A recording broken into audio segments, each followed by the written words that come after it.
मैं बहुत सारे वीडियोस देखता हूँ सर, जस्ट टू जैसे मैं बहुत सारे वीडियोस देखता हूँ जो वहाँ के इन्फ्लुएंसर्स हैं या छोटे छोटे जो लोग रोड्स पे जाके लोगों से पूछते हैं, जो ग्राउंड लेवल पे बात करते हैं, not just in the political level. Exactly. तो वो आज भी वहाँ पे मैं देखता हूँ बहुत सारे ऐसे कश्मीरी हैं जो एक समय तक गुन गाते थे कि नहीं हमें पाकिस्तान के साथ ही रहना है, पाकिस्तान के साथ ही रहना है और कश्मीर को हमारे साथ। आज जब हमारे कश्मीर में जो हिंदुस्तान का कश्मीर है, वहां पे जब तरक्की देख रहे हैं, लोगों के हालात देख रहे हैं, वो लोग चाहते हैं कि नहीं अब हमें वहीं जाते तो अच्छा था, हमें जोड़ दो। मैं इसकी एक बहुत दिलचस्प कहानी आपको सुना। बिल्कुल सर। अभी पीछे मैं कश्मीर गया था जी। तो कश्मीर में जो स्टैंडर्ड जगह लोग जाते हैं, गुलमर्ग सोनमर्ग वगैरह, वहां नहीं गए, हम बॉर्डर तक पहुंचे। जब हम बॉर्डर पे गए तो बीच में नदी बहती है जिसे हम शायद नीलम कहते हैं, वो किसी और नाम से जानते हैं उस तरफ। तो उस नदी के पड़ली तरफ पाकिस्तान आर्मी ने अपने जनरल्स को, ब्रिगेडियर्स को, हाई ऑफिसर्स को प्लॉट्स दे रखे हैं और वहाँ बहुत सारे पॉश रिसोर्ट्स बनाए हैं जी। वहाँ लोग घूमते हैं, वहाँ we love Kashmir, we love Pakistan, ऐसे ऐसे बड़े बड़े बोर्ड्स और ये सब लगे हुए हैं जी। और अपनी तरफ नॉर्मल जैसे घर होते हैं उस तरह के घर है। तो वहाँ पे जो एक कर्नल साहब थे जिनके साथ हम गए थे, मित्र हमारे हैं, तो उनसे मैंने पूछा कि वहाँ पे इतने अच्छे रिसोर्ट्स बने हुए तो यहाँ से लोग उधर जाते होंगे? तो बोले साहब जाते तो हैं लेकिन 6 महीने बाद वापस आने को तड़पते हैं। तो मैंने कहा वापस आते हैं तो अब क्या करते हैं? कहते गोली मार देते हैं उनको, गए क्यों?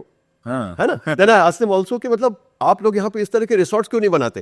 तो उन्होंने बोला मैंने अपने सीईओ साहब को एक बार यही कहा था जी कि हम भी इस तरह के रिसोर्ट्स बनाएं ताकि उधर के लोग भी इधर आए। उन्होंने कहा भैया ये सब करने की जरूरत नहीं है, केवल आज का तुम्हारा आटे दाल का भाव तुम एक बड़े बैनर पे लगा के अगर यहाँ डिस्प्ले कर दोगे ना तो सारा का सारा पाकिस्तान वहां से यहाँ जाए। बोल सकता है ये हुआ कश्मीर जी। एक था जूनागढ़। जूनागढ़ के नवाब चाहते थे कि वो पाकिस्तान में विलीन हो जाए, कश्मीर के तो न्यूट्रल थे, जूनागढ़ के चाहते थे वहाँ विलीन हो जाए। तो वहाँ एक इलेक्शन हुआ, प्लेबिसिट हुआ, जिसमें वहाँ के जो लोग थे उन्होंने सबने ये कहा कि हम भारत में विलीन होना चाहते हैं। भारत की फौज बॉर्डर पे पहुंची तो जूनागढ़ के नवाब पाकिस्तान भाग गए। जूनागढ़ एक बॉर्डर स्टेट है पाकिस्तान के साथ और उसका विलीनीकरण उनके जो दीवान थे उन्होंने इंस्ट्रूमेंट ऑफ एक्सेशन साइन किया, वो भारत में विलीन हो गया। रह गया सिर्फ हैदराबाद। तो हैदराबाद के निज़ाम को अपना एक आज़ाद देश बनाना था और वो पाकिस्तान की तरफ इंक्लाइन थे। ऑब्वियसली भारत के जो भी वहाँ कर्णधार उस समय थे उनको ये तो नहीं चाहिए होगा कि पाकिस्तान से इन्फ्लुएंस्ड एक देश हमारे देश के बीच में हो, जिसका इतना बड़ा साइज हो, जो मतलब वहां से भी हर तरह की हरकत हो सके और पाकिस्तान से भी हो, तो कितना मुश्किल था। बिल्कुल। तो इसीलिए वो चाहते थे कि इसको अपने में विलीनीकरण कर लिया जाए। तो नवाब ऑफ हैदराबाद के साथ उन्होंने एक स्टैंड स्टिल एग्रीमेंट साइन किया एक बार। ये कहा कि अगर आपको टाइम चाहिए तो हम आपको 1 साल का समय देते हैं, ना आप कोई हरकत करेंगे ना हम कोई हरकत करेंगे, और 1 साल के बाद हम बैठ के निर्णय करेंगे कि आगे क्या करना है। ये सब तब चल रहा है जब कॉन्स्टिट्यूएंट असेंबली में डिबेट चल रही है जी, कॉन्स्टिट्यूशन बनाने की डिबेट चल रही है। तो नवाब ऑफ हैदराबाद ने उसका थोड़ा सा भारत के लोगों के साथ, भारत की सरकार के साथ या कर्णधारों के साथ धोखा किया। उन्होंने उस समय एक तो यूनाइटेड नेशंस में ये प्रॉब्लम ले जानी शुरू की कि भाई हमें आज़ाद देश चाहिए, हम आज़ाद रहना चाहते हैं, पाकिस्तान से सिंपैथी लेने की शुरुआत की। ये सब प्रोसेस चलते रहे।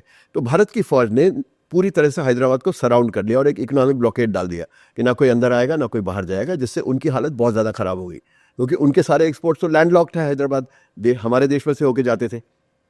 तो अल्टीमेटली जब वहाँ निज़ाम ऑफ हैदराबाद ने, एक तो उनके पास हथियार नहीं थे उस समय बिल्कुल भी, जो कि उन्होंने अपनी फौज भेजी थी पूरी हथियारों से लेस कर वर्ल्ड वॉर 2 में लड़ने के लिए।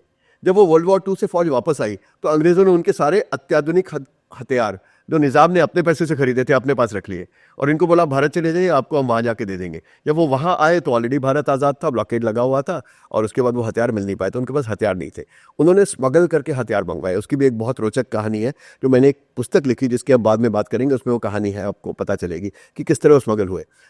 उसके साथ साथ वहाँ पे एक सैयद कासिम रिजवी करके थे जिन्होंने एक संस्थान के हेड थे जो रजाकार जो कहलाते थे। रजाकार were basically misguided Muslim youth जिन्हें गांव से लाया गया था और कहा गया था कि निज़ाम जो है वह खालिफ है और निज़ाम के खिलाफ जो भी एक्टिविटी ली जाएगी वो इस्लाम के खिलाफ है, इसलिए आप आइए और लड़िए जो काफिर आ रहे हैं उनसे लड़ने के लिए। तो उनकी एक फ़ौज बना दी गई थी। तो वो 1 लाख 2 लाख हो गए थे और कासिम रिजवी कहा करते थे कि 5 लाख भी हो जाएंगे और जब ये 5 लाख हो जाएंगे तो हम इस में जो भी हमसे एग्री नहीं करेगा उनका सबका कत्ल कर देंगे एक दिन में। तो सिचुएशन ज़रा ख़राब होती जा रही थी क्योंकि एक तरफ तो वो पाकिस्तान को अप्रोच कर रहे थे, एक तरफ यूनाइटेड नेशंस को अप्रोच कर रहे थे, एक तरफ वहाँ की जो पॉपुलेशन थी वो खतरे में थी। तो भारतीय फ़ौज फाइनली उसमें चली गई और जाके उन्होंने उसको लिबरेट करा दिया। तो इफेक्टिवली इस दौरान ये हुआ कि सारे जो, एक तो पार्टीशन हुआ जैसे मैंने बताया, दूसरा इस दौरान ये हुआ कि जो संस्थान थे, जो प्रिंसली स्टेट्स थी, उनका सबका विलीनीकरण हो गया भारत में। इसके अलावा हम देखते हैं कि 15 अगस्त 1947 को जो गए वो तो अंग्रेज गए। अंग्रेजों, कुछ एरिया अंग्रेजों के पास था, कुछ एरिया प्रिंसली स्टेट्स के पास था, लेकिन दैट वाज नॉट ऑल। उसके अलावा फ्रेंच भी थे, उसके अलावा पुर्तगाली भी थे। तो फ्रेंच लोगों के साथ उस समय नेगोशिएशन शुरू हुई। 1948 में जब ये कॉन्स्टिट्यूशन की बात चल रही थी, उन्होंने कुछ इलाके भारत को दे दिए और बाकी अल्टीमेटली फाइनली 1952 तक उन्होंने पौंडीचेरी, काराकल, चंद्रनगर, ये सारे इलाके दे दिए। तो ये कितने राज्य या जगहें थी फ्रेंच के पास? फ्रेंच के पास मेन तो पौंडीचेरी ही था। इसके अलावा कलकत्ता के पास चंद्रनगर में थोड़ा सा इलाका था। बाकी कराकल वगैरह एक दो छोटे छोटे टापू समझ लीजिए, छोटे एरिया थे, तो उनके पास बहुत ज्यादा ज्योग्राफिकल एरिया नहीं था।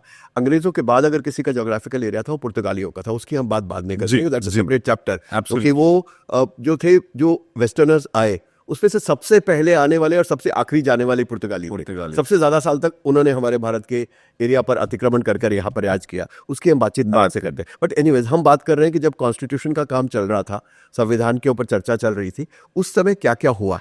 तो उस समय फ्रेंच का भी यहाँ से जाना हुआ। तो इस दौरान हमने पार्टीशन झेला, हमने स्टेट्स का विलीनीकरण कराया और हमने फ्रेंच को अलविदा कहा जी। और ये सारी चीजें हमारी उस समय बाहर हो रही थी। और उस समय कॉन्स्टिट्यूएंट असेंबली में इस बात पे चर्चा हो रही थी कि भारत की गवर्नेंस जो होगी वो किस तरीके से होगी और किस तरह का देश हम अपने लिए चाहते हैं।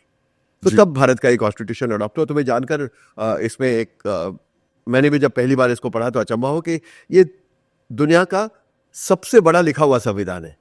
1,17,000 कुछ वर्ड्स इसमें शुरू में थे। और जो दुनिया का सबसे छोटा संविधान है वो है मोनाको का, उसमें केवल 3,814 शब्द है। और ब्रिटेन का जो संविधान है वो तो कभी लिखा ही नहीं गया। वो सिर्फ वर्बल है और वो एक ट्रेडिशन पे और जिस तरह की चली आ रही है, पीढ़ी दर पीढ़ी जो चला आ रहा है, उसी के हिसाब से वो चलता है, उसी के हिसाब से वो चलता है। हमारा सबसे दुनिया का सबसे बड़ा लिखा हुआ संविधान है और सबसे शायद लचीला संविधान है, क्योंकि इसमें समय की जरूरतों के हिसाब से हमने बहुत सारे बदल भी किए हैं। तो इसलिए कॉन्स्टिट्यूशन अमेंडमेंट जो होता है, संविधान में परिवर्तन होता है मूलभूत रूप पे, उसके लिए भी संविधान में बहुत सारी जगह छोड़ी गई है जी। तो दिस इज द बिगेस्ट। अभी संविधान करता क्या है जी? संविधान बेसिकली हमें किस तरह का देश चाहिए ये डिफाइन करता है। यानी हम एक डेमोक्रेटिक रिपब्लिक है, इसमें for instance executive, law making and judiciary, इनका डिवीजन है जी। हमारे पास प्राइम मिनिस्टरियल सिस्टम है, प्रेसिडेंशियल सिस्टम नहीं है जी। हम वन पार्टी डेमोक्रेसी नहीं है, हम मल्टी पार्टी डेमोक्रेसी है जी। कई चीजें ऐसी हैं जो जिस तरह से हम जी रहे हैं, जिस तरह के देश की अब हमें आदत पड़ गई है, जिसे हम टेकन फॉर ग्रांटेड करते हैं जी, वो संविधान ने हमें दिया है। हमारे देश में हर किसी को राइट टू जस्टिस है। कोई भी कोर्ट में जाके खटखटा सकता है, दरवाजा कह सकता है मेरे साथ अन्याय हुआ है। वो कॉन्स्टिट्यूशन के हिसाब से कह सकता है कि मेरी राइट टू लिबर्टी या राइट टू प्रॉपर्टी या अलग अलग राइट्स जो कॉन्स्टिट्यूशन ने आपको मूलभूत अधिकार दिए हैं, उन अधिकारों का कहीं भी अगर हनन होता है तो कोर्ट में जा सकता है। हमें कॉन्स्टिट्यूशन के हिसाब से अपने धर्म को मानने की आज़ादी है। कोई हमें ये नहीं कहता कि जैसे पाकिस्तान कहता है हमारा धर्म तो स्टेट धर्म इस्लाम है। भारत का कोई स्टेट धर्म नहीं है जी। सारे धर्म स्टेट के लिए एक तरह के हैं। एक हमारे प्रधानमंत्री या हमारे मंत्री या हमारे नेतागण किसी धर्म को एक व्यक्तिगत श्रद्धा के रूप में मान सकते हैं, लेकिन देश के कार्यकाल में कोई इस प्रकार का फर्क नहीं किया जाता। ये नहीं कहा जाता कि आज की तारीख में अगर फर्ज करो मकान बनाए जा रहे हैं या अगर पानी प्रोवाइड किया जा रहा है तो वो सिर्फ एक धर्म वालों को दिया जाएगा, दूसरों वालों को नहीं दिया जाएगा। ऐसा फर्क हम नहीं करते। तो this freedom to practice their own religion, this is also part of the constitution. तो ऐसे के मूलभूत अधिकार हैं जो कॉन्स्टिट्यूशन ने हमको दिए हैं, और इन कॉन्स्टिट्यूशन में जो अधिकार दिए हैं उनके आधार पे लॉज बने हैं।